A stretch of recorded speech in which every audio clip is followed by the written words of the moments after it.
In order to be constantly cheerful, sit, watch every scene of the world drama as a detached observer.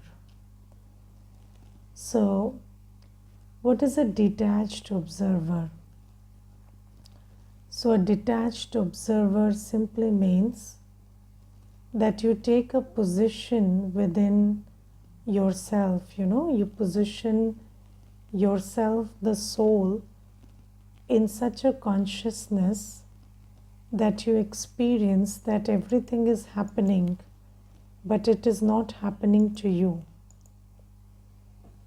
Okay? And even better, everything is happening for you. So, everything is happening in your favor, which is what Baba says, that drama is Kalyankari.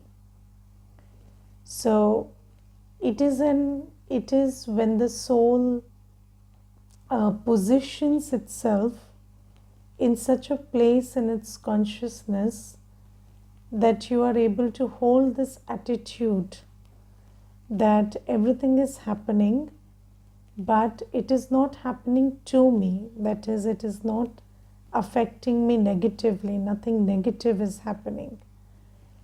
And the second thing is, everything is happening for me. That is, it is rigged in my favor. And this is an attitude which comes when you sit in a very powerful place in your consciousness.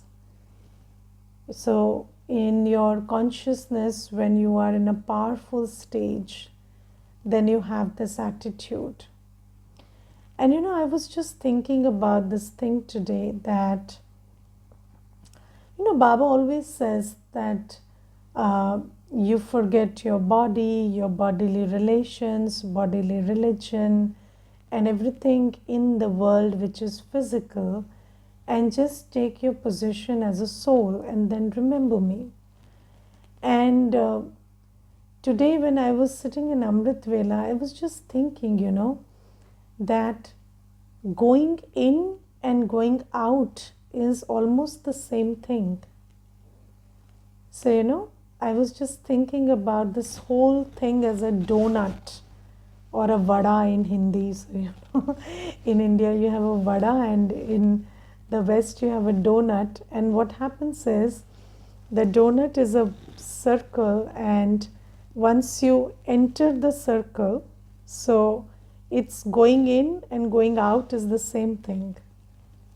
Yes, so it's like you are entering, and then you enter in. So going in and the outer space and the inner space are the same thing. So I was just thinking, it's like this, that when you enter your consciousness as a soul, so when you become soul conscious, then you become conscious of your home, because you are a soul. So when the moment you sit in that awareness that I'm a soul, I'm a subtle being of light, and I'm this, this divine energy, then you automatically remember your home, your father, your virtues, your strengths, and you get connected to Baba. And that in that remembrance, you understand that Baba, the Almighty, is your father, your everything, and his qualities are your qualities. So when you sit in soul consciousness, then the natural and automatic next step is to be, supreme soul conscious, or conscious about Baba's presence. Because when you are a soul, then who are you? Your whole identity is defined by Baba and your home and your qualities. So you become aware of all of that in a second. So if you understand soul consciousness properly, then you will become supreme soul conscious, and you will become conscious of your home and fortune. So I was just thinking that this is so magical, and in order to be seated on that powerful seat in your consciousness, what you have to do is become soul conscious, and in that soul consciousness you are connected with Baba, you remember your home, and you are in a very powerful place. And when you are in a very powerful place yourself, then it is very easy to detach from everything on the outside. Because anyways, attachment is because of weakness. So why are you clinging on to everything? Because you're weak. So if somebody has lost a leg, then that one would be very attached to the to the support, to the Baisakhi, to the crutch, right? But if that person gets operated and they have their leg back and that leg is functional, then will they be attached to the crutch? No, because that crutch is redundant now. So, this body consciousness and attachment to everything outside is just the crutch we are holding on to, because, in our inner space, we are very weak. And when I sit in soul consciousness, when I remember Baba, then I'm in a very powerful place, and automatically I am detached from that which is not me. And that which is not me is the body, the everything that is happening around. And why is it important to be detached from all of that? Because all of that is part of a predestined drama. So, the body and the events and the people around you and whatever is happening around you, they are all part of a predestined drama. And that drama is moving with its own logic, which you may or may not understand. Yes, so the drama is accurate, the drama is beneficial, but you may or may not understand it. You may or may not be able to see the benefit immediately, but it's all part of a big drama. And then Baba says that when you are body conscious, you have this sense of I and mine. Yes, मैं और मेरा. And in that, you start getting affected by what is happening according to the predestined drama. So, when the body has to fall ill, it will fall ill. Yes, there is a karmic settlement which has to happen through the body. It happens through the body. But when you are attached, you spend a lot of time and thought thinking, why did this happen, and what went wrong, and what did I do wrong, and yes, so all of that will happen. And then what happens is, when you waste your time doing that, then you lose your happiness. Yes, don't you lose your happiness? And how will an unhappy soul respond? So when you're unhappy, you don't respond well. So when you lose your happiness, happiness is the nutrition of the soul. So when the nourishment is not there, when that happiness is not there, then the way you respond to any situation is not okay. So this is why Baba says that always sit on this powerful seat in your consciousness, this soul consciousness, and in that seat you are detached from every event outside, and you're watching it as if it is happening, but it is not happening to you, because you are free from this I and my consciousness. And when you're free from I and mine, then you don't lose your happiness. And when you don't lose your happiness, you respond well. Yes, because have you heard that song, जब दिल ही टूट गया तो जी के क्या करेंगे? Yes, so don't allow your heart to be broken. So when you allow your heart to be broken over something, then that's the end. So if you don't allow your heart to be broken, then you can mend anything on the outside. And I have seen, it is my practical experience that no situation stays forever. And yesterday also in the Murli, Baba was saying that, the situation comes, persists for a while and leaves. Yes, it comes, it persists for a while and it leaves. But why don't you leave the situation? So the situation has come and it has left. But why don't you leave the situation? Now, what does it mean by what Baba says that why don't you leave the situation? So if you let the situation make you lose your happiness, that means the situation left a scar on you. And the most important thing to do is not allow anything to leave a scar on you, whether it's something with the body, whether it's something with the money, it's something with the relationships, anything. Let it not scar you. Because if it can't scar you, then it's just a scene in drama. But if it scars you, it becomes part of you. Yes, so, and for that, you have to make preparation. If you don't prepare yourself in your consciousness, then everything that is happening will scar you. Yes, and it will make you lose your happiness. And this is why Baba says, in this time, there will be thousands of things coming in a day for settlement. Yes, it will not be less. There will be a lot of things which will come for settlement. And in this time of settlement, you have to position yourself as a detached observer.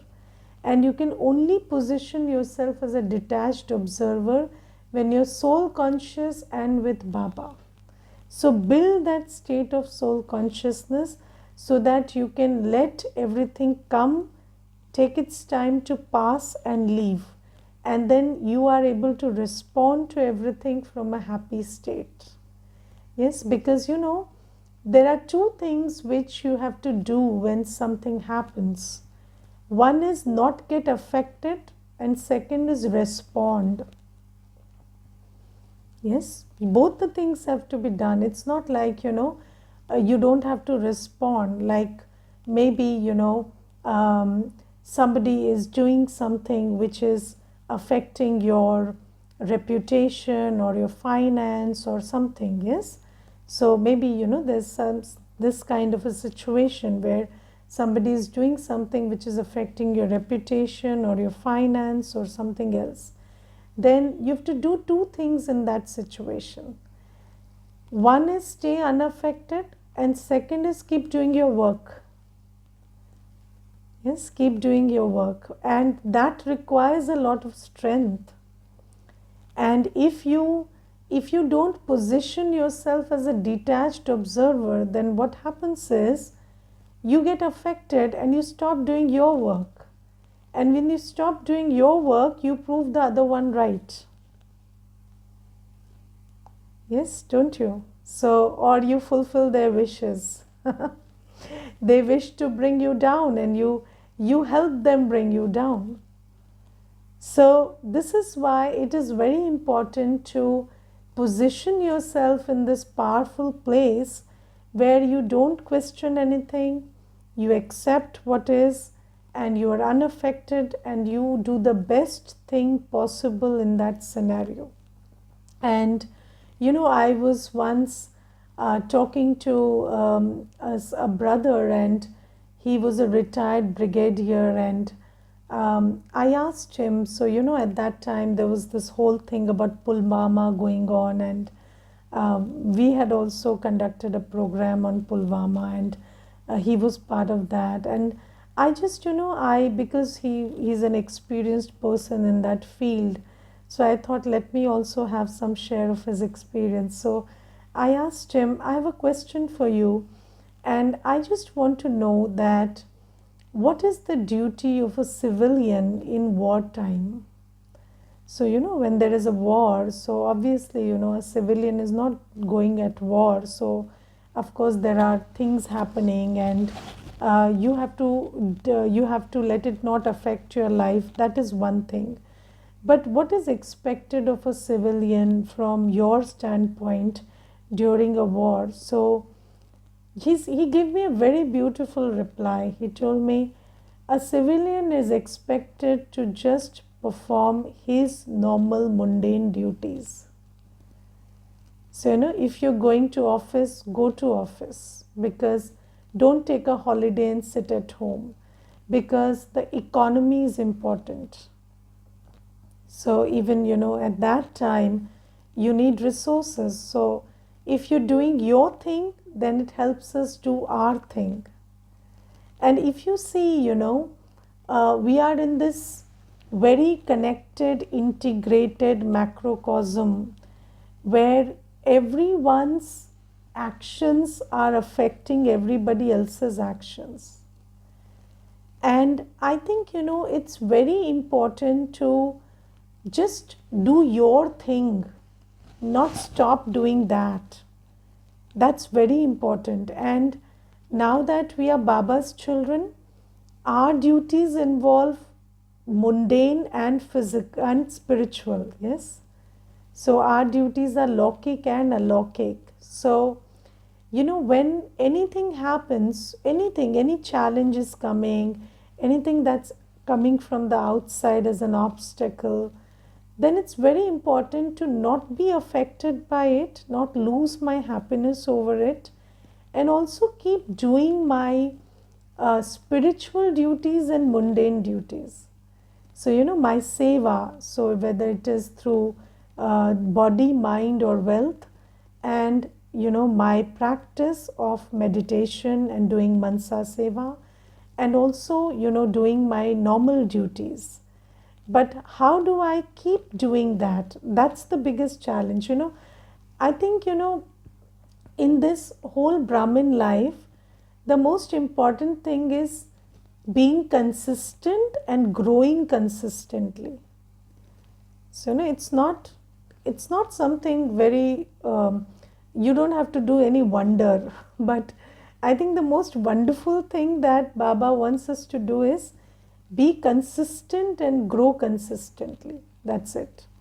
And for that, this is very important, that you are a detached observer, because in this drama, and especially in this Sangam Yug, where all our karmic settlements are coming and manifesting themselves, so every day you have so many surprises coming. And then you don't have to be surprised by those surprises. So you have to just position yourself in such a manner that you don't lose your happiness over anything.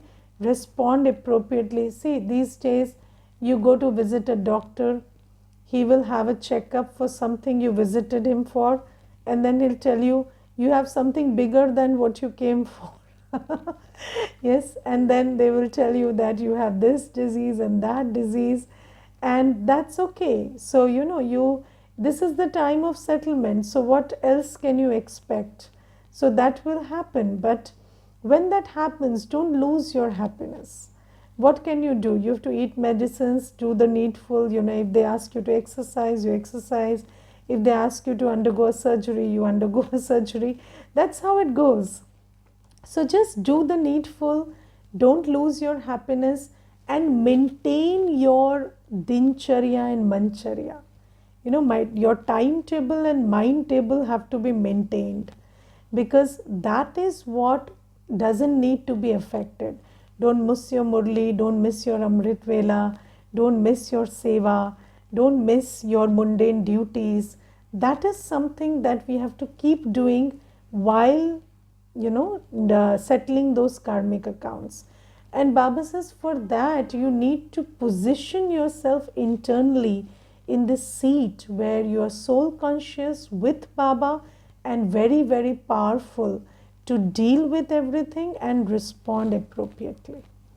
Okay, so this is something that is important. And then also, today Baba talks about cooperation.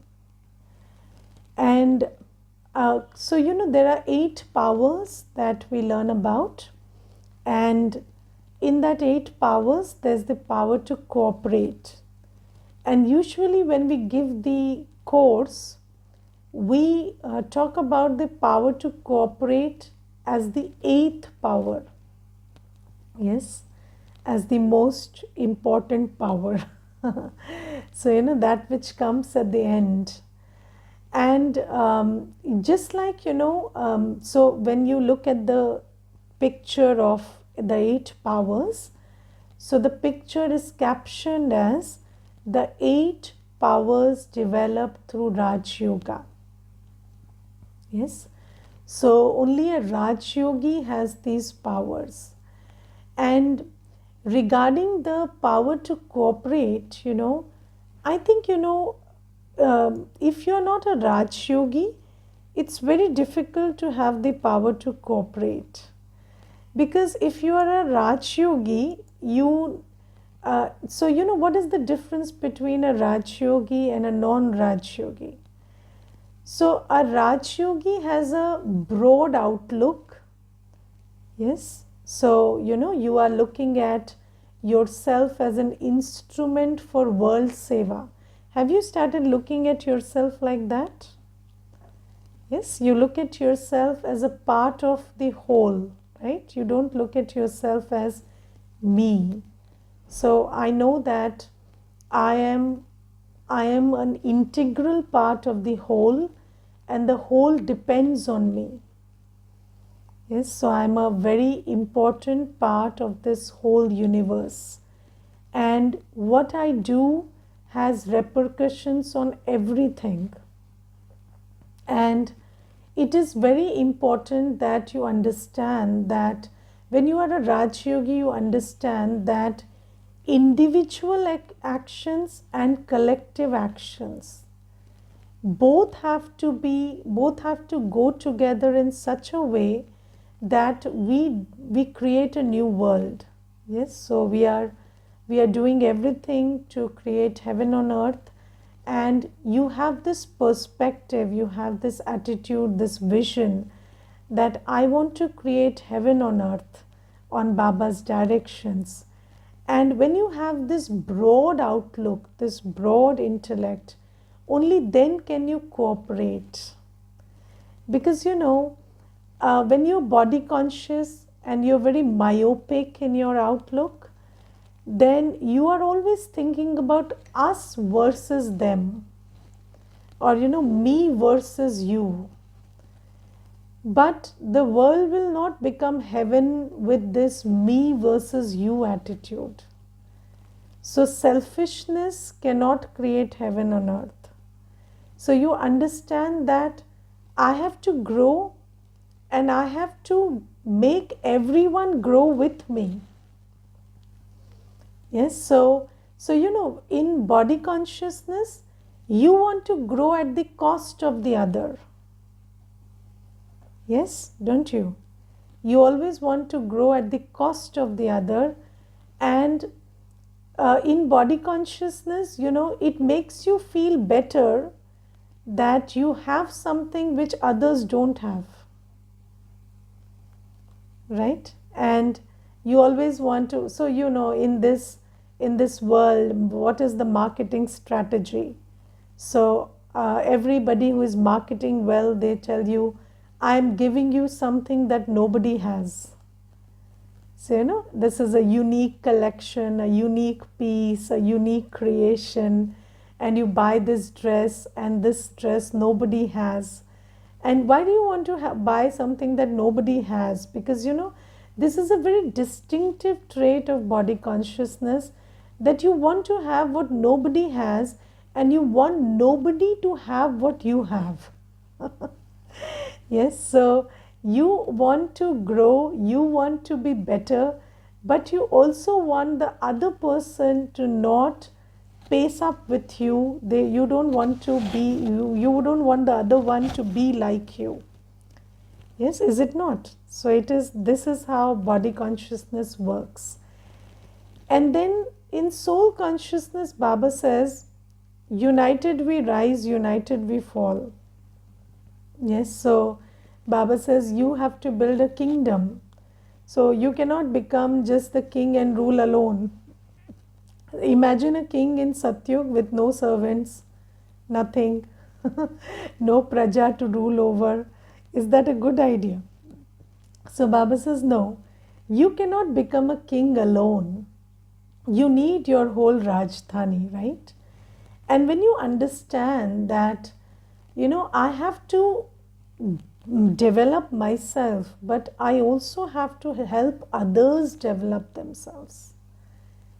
And if we don't collectively grow, then there is no possibility of heaven, because I alone can't go to heaven. Yes, so this whole this Raj Yoga, which is a combination of knowledge, yoga, virtues, and seva, this makes your perspective broad, and then the more knowledgeful you become, you understand that cooperation is not a choice. If you have set out to create heaven on earth, cooperation is mandatory. And what is cooperation? So Baba teaches us what is cooperation. And in the Murli today, Baba specifies it very beautifully. Baba says, cooperate with everyone in putting right with your good wishes any task that has gone wrong. Yes. So in the world, when any task goes wrong, what is important is not setting it right. What is important is finding the person you can blame it on. Yes, so there is this story that is told in the world that there were two people, two persons, two boys, and they were crossing the jungle, and then they spotted a lion coming behind them, and then this one person started running, and the other one asked, even if you run, can you run faster than the lion? So the other person said, I don't have to run faster than the lion, I have to run faster than you. Because if you become the food for the lion, then I'm saved. so this is the story of the world. So in the world, it's all about putting the other person into trouble and saving yourself. But Baba says, when you become spiritually aware, that's not doing any good to your karma, and it is not helping you build heaven. Yes, so that's not how we function. So Baba says, when you are a cooperative soul, when you are a powerful, knowledgeful Rajyogi soul, what do? If a task has gone wrong, you don't spend your energy putting someone under the bus. You don't spend your energy finding who to blame. You spend your energy correcting the task. This is cooperation. Yes, so you don't start doing, I told you so, and you still did it, and now see this happened, or now you are to blame, I don't care what happened. You cooperate by setting it right. So this is the first thing about cooperation that Baba teaches, and Baba says for that you need good wishes, and every task can be set right. Nothing is spoiled to a point where it cannot be set right. But do you have the willingness to set something right, to make it right? Yes, so this is something. Then second thing Baba says is, set right any sanskars that have been spoiled. So any sanskars that have been spoiled. So every soul these days, because of the Kali Yuga environment and according to the drama, they have their sanskars spoiled.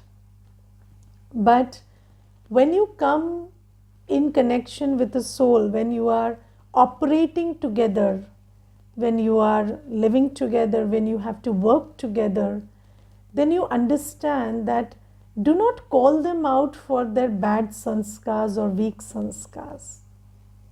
Just don't keep pointing, you have this sanskar and it's bad and I don't approve of it, or don't start shouting at them. Just set it right by cooperating with the weak sanskar. How do you cooperate with the weak sanskar? So, let me give you a very simple example. So, when Prakashmani Dadiji was, handling all seva and this big task of the yajna, then she was appointed with a Brahmani.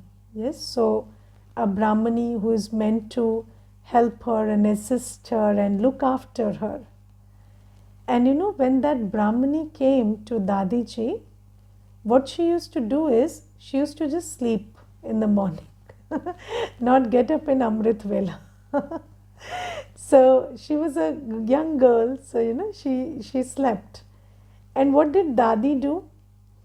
She did not say, you're here to help me, and if you sleep, how will this task go on? Even with love, she didn't complain like that. So Dadi used to get up, before Amrit Vela, clean the whole place, and she used to sweep the house, and then she used to make tea for that sister and wake her up with love. And then slowly, gradually, that love started, inspiring her to take care of Dadi. So this is how you cooperate with a weak sanskar. So you don't cooperate with a weak sanskar by bashing it. You cooperate with a weak sanskar by showing hope and giving them the love and inspiring them to do better. So this is also sahyog, this is also cooperation. Then the third, now you see, when we hear these stories, it feels very nice to be that little girl and receive cooperation, isn't it? You feel like, I should be that little girl and somebody should cooperate with me. But who are we? We are the ones who have to cooperate, not look for cooperation. Yes, so don't position yourself as the little girl as you listen to this story. Position yourself as Dadi. We are receiving that same palna, that same sustenance from Baba which Dadi received. So we also have to be, available to cooperate in the same manner with any weak sanskar. Yes, and the third thing Baba says is, anyone's mood that has been spoiled, set it right with your good wishes. Someone is in a bad mood, yes, and when they are in a bad mood, what do? They waste time, they speak wasteful words, they do wasteful karma. So at that time, you have to help them with your good wishes, and with good wishes, do something which sets their mood right. And I will give you an example for that also. There was this one sister in a very bad mood, and then there was this other sister, and this sister wouldn't allow her to enter also into the center. So she was in such a bad mood, she said, go away, I'm not letting anybody enter. And then the sister just entered politely, and then what she did is, she made this other one in the bad mood was just sitting or just loitering around, and she cleaned the whole space, and she cooked her favorite meal. Okay, so she cooked her favorite meal and she offered bhog to Baba, sat before her and ate. And then this sister she said, do you want some? I will bring it for you. And then the sister said, no, I don't want anything cooked by you. Okay, so then the next time also she did the same thing. She cleaned the whole space, she cooked a good meal, her favorite, and then offered bhog. And then she again sat and said, you want some? I'll bring it for you. And then the sister said, okay, I'll have some. So then her mood was set right, and then they became, 1 plus 1, 11. So that is cooperation. Somebody is in a bad mood, cooperate, make them right so that, they can also become an instrument again. And then Baba says that, you will always know that this one said this one did this. So, everybody makes mistakes. You will not forget them, they will be there. But while seeing, hearing, and understanding all of this, transform it with your stock of cooperation. That is, just transform it within you. So, all the other feelings that are coming inside you because of what you know of what they said or did, transform those feelings inside you. That will transform the environment outside. That is a way to cooperate. Yes, and then the final thing Baba says is, if you feel that a power is lacking in someone, then fill that gap with your cooperation. So let's say somebody has very less power to tolerate. Yes, then what do? You fill that gap with your cooperation. So, you give them the calmness, you give them the support that makes them feel that, I can tolerate this with your cooperation. So, because if somebody has lack of power, also fill that space with your power of cooperation. So Baba says this is how you cooperate with everyone around you, but the power to cooperate is a result of Raj Yoga. In fact, I think that, even greater than the power to cooperate is the willingness to cooperate. Because when the why is clear, the how becomes easy. So I think, Ravan has confused us a lot about why should I cooperate. Yes, and if you understand that I must cooperate because we are the bricks of the same wall, and a wall is always only as strong as its weakest brick. Yes, do you know that a wall is only as strong as its weakest brick? This is why we have to keep this whole Sangathan together. If anybody is weak, I have to fill in there and I have to charge them up. I cannot say, I will prosper and this one should be neglected behind. No, because a Rajdhani has to be created. So have this aim, have this broad vision, have the willingness to cooperate, take the power and love from Baba, take the good wishes from Baba which you can lend as power to cooperate to others. Okay? Om Shanti.